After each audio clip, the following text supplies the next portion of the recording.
জানতাম এই গর্ব। হ্যালো এভরিওয়ান, আমি Poulami. Welcome back to my channel. আশা করছি তোমরা সবাই ভালো আছো। তো আজকের ভিডিওটা কিছু ডিফারেন্ট হতে চলেছে। আমি ইউজুয়ালি যেরকম ভিডিওস আমি এখন অবধি পোস্ট করে এসেছি তার থেকে একদম ডিফারেন্ট, ঠিক আছে? তো আমি সেকেন্ড টাইম আমার হেয়ার কালার করতে চলেছি। বাট ফার্স্ট টাইম আমি যখন হেয়ার কালার করেছিলাম আমি সেটা স্ট্রিক্সের হেয়ার কালার ইউজ করেছিলাম। এবার আমি ইউজ করতে চলেছি প্যারাডাইসের, কারণ প্যারাডাইসের ভীষণ হাইপ হয়েছে, অনেকে মানে কালারটা ইউজ করেছে। তো আমি ভাবলাম আমিও ট্রাই করি। তো ক্রিসমাসে একটা অফার চলছিল, একদিন একটা এরকম অফার চলছিল যে আমি যদি একটা টিন্ট কিনি, টিন্টের সাথে একটা হেয়ার জার ফ্রি দিচ্ছে। তো সেদিনই আমি অফারটা ছাড়লে হয়, মিস করলে হয়, নিয়ে নিচ্ছি, ঠিক আছে? তো আমি সেদিনই অর্ডার করে ফেলি। এই যে এসে গেছে আমার পার্সেল, খুব হ্যাপি। যাই হোক, দেখাই এবার। সো এই একটা আমি চেরি কোক অর্ডার করেছিলাম। এই কালারটা আমি করব, আর আরও একটা কালার রয়েছে সেটা আমি করব না, আমার এক ফ্রেন্ড নেবে বলেছে। এই যে, তো আমি জারটার মধ্যে দেখিয়ে দিচ্ছি। জাস্ট জারের মধ্যে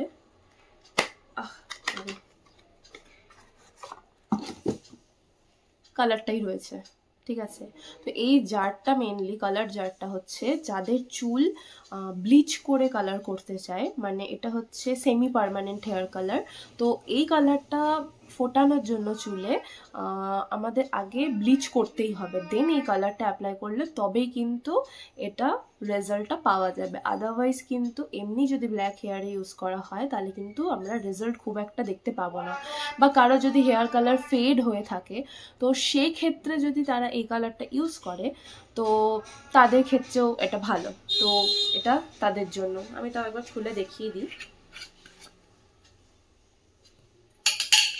সরি, এই যে স্মেলটা খুব সুন্দর আর কালারটাও দারুণ, জাস্ট দারুণ। আরেকটা জিনিস আমি বলে রাখি, ফার্স্ট টাইম আমি মানে এরকম এইভাবে ভিডিও করছি, তো প্রচুর ভুল হতে পারে। প্লিজ একটু মানে অ্যাডজাস্ট করে নেবেন, ক্ষমা করে নেবেন, ঠিক আছে? তো যেরকম ন্যাচারালি ভিডিও হয় আমি সেরকমই করছি, কারণ আমি যেটা সেরকমই থাকবো, আমি ওটা অত মানে ইয়ে করতে পারবো না, হাইড করতে পারবো না। আমি একটু ক্লামজি আছি, সো এরকম হাত থেকে টুকটাক পড়েই যাবে আমার। আর এইটা হচ্ছে হেয়ার টিন্ট, যেটা আমি করতে চলেছি আজকে কালার। তো এটার মধ্যেও দেখাই কি আছে, কি কি দিয়েছে ওরা। হলো জিনিস, ফার্স্টেই আছে হচ্ছে গ্লসি কালার ক্রিম, এটা একটা। এরপরে রয়েছে গ্লসি ক্রিম ডেভেলপার, এই যে আশা করছি দেখতে পাচ্ছ। আর সাথে দিয়েছে হচ্ছে 2 টাইপসের কন্ডিশনার। ফার্স্ট এটা মানে কালার করার পরেই এই কন্ডিশনারটা ইউজ করতে হয়। আর আরেকটা কন্ডিশনার যেটা দিয়েছে এইটা, সেটা হচ্ছে কালার করার 2 উইকস পরে আমাকে এই কন্ডিশনারটা ইউজ করতে হবে। আর কি দিয়েছে, একটা গ্লাভস, হেয়ার কালার ব্রাশটা খুব সুন্দর। আর একটা ম্যানুয়াল দিয়ে দিয়েছে যে কিভাবে কি করতে হবে, ইনস্ট্রাকশনস দেওয়া আছে এর মধ্যে।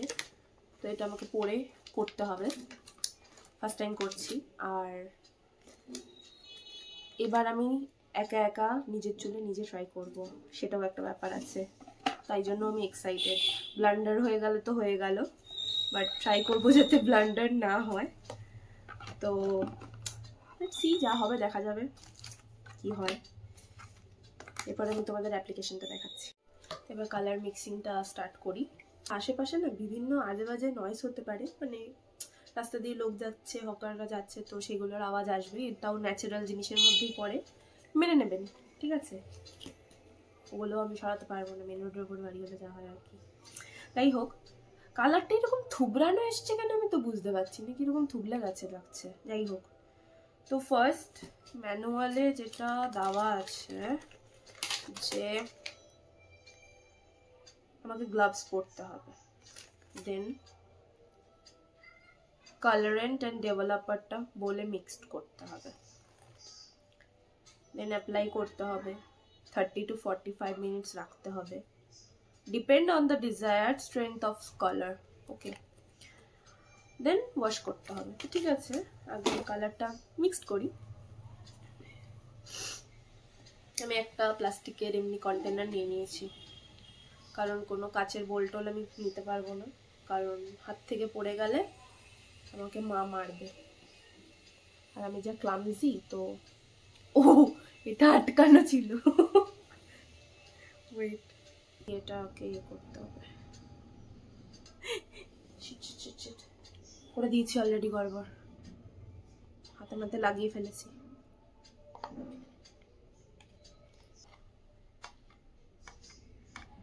বললাম না আমি প্রচুর ক্লামজি, দেখতেই পাবেন পুরো ভিডিওটা। আমি এত প্রফেশনাল ভাবে করতে পারবো বলে আমার তো মনে হয়, পারিও না সত্যি কথা বলতে।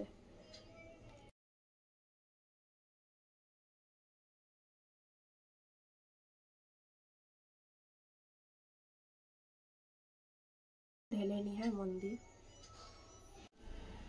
কালার ঢালাটা কমপ্লিট, এবার ডেভেলপারটা ঢালতে হবে। হাত তো কালার কালার করে এসেছি, হাতটা ধুয়ে এলাম, এবার গ্লাভসটা পরে নিয়েই বাকি কাজটা করি, বেটার হবে। এবার হচ্ছে ডেভেলপারটা ঢালতে হবে।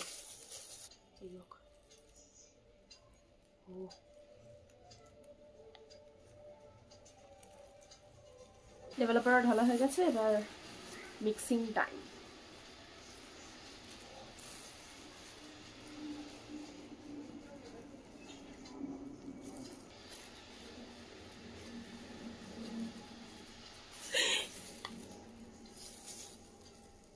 জানতাম এই গড়বড়টা হবে। এ বাবা, আমি জামাটা চেঞ্জ করেই চলে এলাম, কারণ আমি পুরো কালার ওর মধ্যে ফেলে একসা করেছি। তো যেই বাজে জামাটা পরে আমি হেয়ারটা কালার করতে চলেছি, কারণ আরও তো এরপরে ফেলবো, সেটা পরেই একবারে চলে এলাম, রিস্ক নিয়ে লাভ নেই।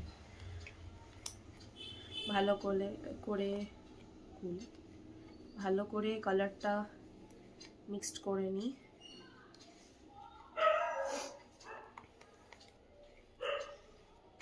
এবার একটু এরমভাবে দেখাই, এই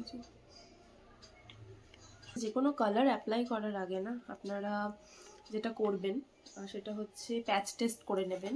এই জায়গাটা কালারটা কিছুক্ষণ ফেলে 2 দিন আগে টেস্ট করে দেখবেন যে কালারটা আপনার স্যুট করছে কি করছে না, ঠিক আছে? সেটা খুব ইম্পর্টেন্ট, কারণ র্যাশেস বেরোলে তখন প্রবলেম, সেটা ইউজ না করাই ভালো হবে তখন।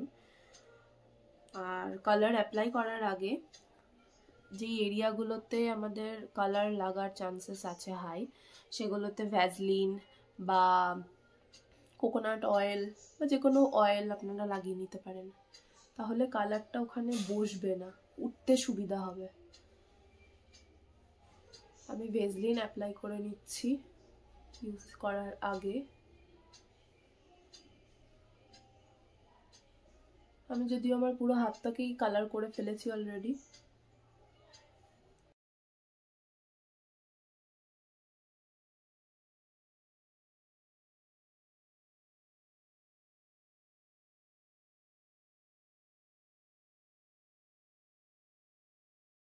চুলটাকে পার্টিশন করে নেব। আমি হেয়ার কালার স্টাইলটা করতে চাই অমব্রে স্টাইল, তো আমার নিচের দিকটা বেশি কালার থাকবে, উপরটা কম থাকবে, কারণ আমি এমনিও চুলের গোড়ায় কালার লাগানো খুব একটা পছন্দ করি না, চুল বেশি পড়ে, তাতে লাগানো উচিত না।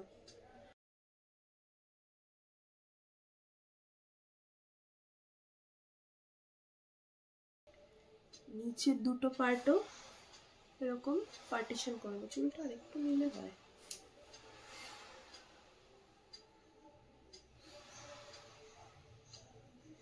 যত বেশি পার্টিশন করে করে লাগাবেন তত ভালো ভাবে মানে অ্যাপ্লিকেশনটা করা যাবে।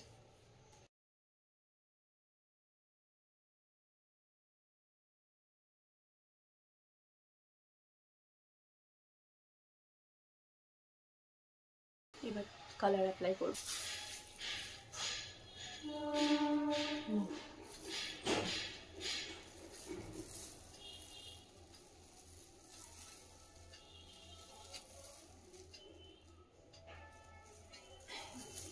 হাত দিয়ে লাগালে বেশি বেটার হবে।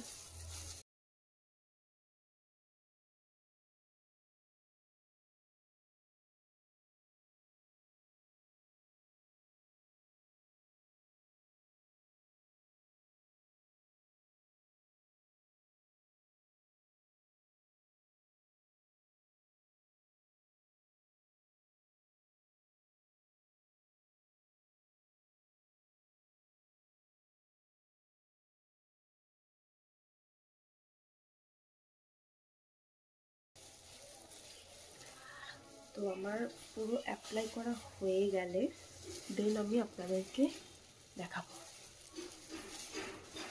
এখন এটা পাই থাক। সো পুরো চুলে কালার অ্যাপ্লাই করা ডান। এখন আমি এটা 1 ঘন্টা মিনিমাম রাখবো, কারণ আমার চুলে সহজে কালার ধরে না। তো লেটস সি রেজাল্ট কি আসে, তারপরে রেজাল্ট নিয়ে আসছি একবার। সো আমি আমার হেয়ার কালারের ফাইনাল রেজাল্ট নিয়ে চলে এসেছি। নট ব্যাড, ভালোই এসছে। যেহেতু আমার মানে পুরো কালো কুচকুচে চুল, তো সে আমার এমনিও কালার কম ধরেন বলেইছিলাম। তো সেক্ষেত্রে আমার এটা রেড ঠিক আসেনি, বার্গেন্ডি টাইপের হয়েছে। এবার দেখা যাক, আমার কিছু ফ্রেন্ডসও করেছে, কারো কারো ইনস্ট্যান্ট কালার ফুটেছে, কারো কারো যাদের আমার মতন যে চুলে সহজে কালার ধরে না তাদের 2-3 দিন পর কালারের এটা এসছে, বোঝা গেছে আর কি। তো দেখা যাক আমারটাও কি হয়। আমি জানি না দেখা যাচ্ছে কিনা, ক্যামেরায় ভালো বোঝা যাচ্ছে কিনা, বাট হালকা বোঝা যাচ্ছে, লো লাইটে কম বোঝা যাচ্ছে, বাট আশা করছি মানে সানলাইটে ভালো বোঝা যাবে। সো থ্যাংকস ফর ওয়াচিং, দেখা হবে আবার নেক্সট ব্লগে। আপাতত বাই।